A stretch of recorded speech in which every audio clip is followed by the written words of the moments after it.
자, 미국 현지의 이야기를 생생하게 들어보겠습니다. 맨해튼 나우 시간이고요. 맨해튼 현지에 있는 이정우 국제금융 전문가 연결해 보겠습니다. 안녕하세요. 예, 안녕하세요. 네. 자, 미국의 경제 활동이 재개되면서 이 경제 활동 재개 때문에 2차 확산되는 거 아니냐는 우려가 계속 일고 있는데, 포드가 얼마 전에 공장을 가동을 했고 재개한 지 이틀 만에 확진자가 나왔다고 하네요. 예, 그렇습니다. 지금 미국의 승용차 및 경트럭 생산량이 역대 최저를 기록 중이죠. 지금 차트에서 보시면 거의 제로로 떨어졌는데요. 월간 생산량이. 네.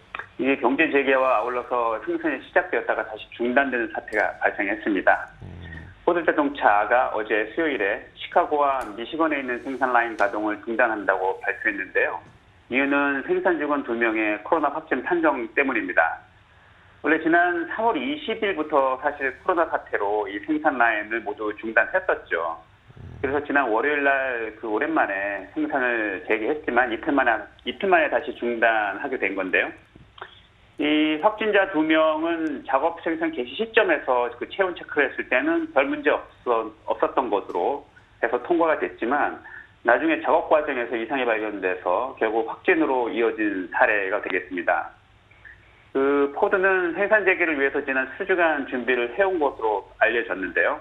우선 정기적인 체온 체크 시설이라든가 또 워크스테이트 간에 플라스틱 격벽을 설치하고 또 심지어 근로자들에게 전자팔찌를 착용하게 해서 이게 근로자 간의 거리두기를 위반하게 되면 즉 일정 거리 이상 가까워지게 되면 경고음을 울리게 하는 등 이렇게 각별하게 신경을 많이 썼었는데도 이런 사태가 발생을 했습니다. 네.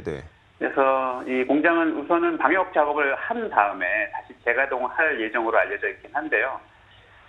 이런 사태를 좀 보면 이 경기 재개 후에도 이 산업 생산이 매우 느리고도 또 복잡하게 전개될 전망이라는 걸 알 수 있습니다. 즉 이제 자동차 생산이 일단은 재개된다 하더라도 평소보다 적은 작업 인원으로 시작을 하게 될 것이고요. 왜냐하면 이제 인원 간의 거리를 또 확보해야 되니까요. 네. 그에 따라서 또 이제 자연스럽게 초기 생산 재개량은 매우 또 적을 것으로 예측이 됩니다. 그래서 이게 점진적으로 늘어날 것으로 예측이 되기 때문에 비즈니스 오픈이 이루어지더라도 이게 경제나 산업이 제 모습을 찾기까지 코로나 이전에 그 수준으로 다시 돌아가기까지는 아무래도 시간이 좀 더 걸리지 않겠냐 이런 관측들이 많이 이어지고 있습니다. 네. 사실 우리가 증시만 보면 거의 연초 수준까지 돌아오다 보니까 증시만 놓고 보면 거의 정상화된 것 같지만 실제 현장에서는 그게 전혀 통하지 않는 그런 상태라는 말씀이시네요. 그 자동차 그렇죠. 산업에 대해서 조금 더 궁금한 점이 있는데 요즘 그 자동차 산업 가운데 좋은 건 테슬라 말고는 없는 것 같더라고요. 자동차 분위기 좀 어떻습니까? 그쪽에서? 예, 자동차는 사실 미국에서 그래도 자동차 산업이 미국의 경제를 뒷받침하고 있는 떠받치고 있는 주요 산업 중에 하나긴 하죠. 그런데 기존에 이제 그 미국의 주요 자동차 회사들이 그 외국 회사들의 그 시장 침입을 많이 받았죠. 그래서 네. 특히 일본 자동차들, 중저가용, 한국 자동차들도 있고요. 네. 또 고가 자동차들은 대개 유럽에서 수입이 되고 그런 상황에서 어려운 시기를 겪고 있다가 이제 또 테슬라라는 새로운 그 자동차, 그 전기 자동차에 또 이렇게 공격을 받고 있는 그런 셈입니다. 그래서 포드와 같은 전통적인 가솔린 기반의 자동차 업체들은 여러 가지로 어려운 상황에 처해 있다 이렇게 볼 수 있습니다. 네, 알겠습니다. 자, 이제 현지 분위기를 한번 전해 주시죠. 요즘에도 좀 활동을 많이 할 텐데 사람들이 걱정하면서 이제 활동을 계속 하고 있긴 한가 봐요. 그렇습니다. 활동이 이제 조금씩 점진적으로 이루어지고 있는데 지금 뉴욕주에서 한 가지 이제 걱정거리는 이 코로나와 관련된 소아 괴질입니다. 다발성 소아염증 증후군 이 정도로 해석이 될 수 있을 것 같은데요. 병명이. 이게 지금 계속 뉴욕주에서 늘어나고 있습니다.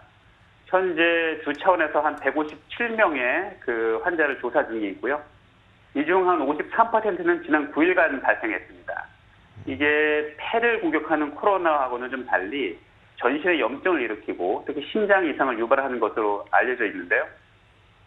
이 대다수 이 환자들, 특히 이 소아 환자들이죠. 이 소아 환자들이 검사를 해보면 코로나 검사에서 확진으로 나타나거나 아니면 코로나 항체가 검출되는 것으로 봐서 이게 코로나하고 밀접하게 관련이 있다. 이렇게 알려져 있고요. 그렇지만 이제 정확한 발병 기전이나 원인에 대해서는 아직 조사 중입니다. 그 미 알레르기 전염병 연구소장인 파우치 박사도 우리는 이 병에 대해서 잘 알지 못하고 있다라고 말하기도 했죠. 네. 그래서 이게 좀 심각한 걱정거리가 되고 있습니다. 이게 따라서 이제 우리가 보통 BC, A씨에 대한 개념을 다시 정해야 된다. 뭐 비포 코로나, 애프터 코로나 뭐 이렇게도 얘기하고 있는데 네. 경제, 산업, 사회 등에서 일상생활에서 많은 변화가 있을 것 같습니다. 네, 알겠습니다. 자, 지금까지 맨해튼 현지에서 이종욱 국제금융 전문가로부터 현지의 이야기를 좀 들어봤습니다. 고맙습니다. 감사합니다. 자, 1부 여기서 마치겠습니다. 잠시 후 2부에서 더 많은 내용 들고 찾아오겠습니다. 잠시 후에 뵙겠습니다.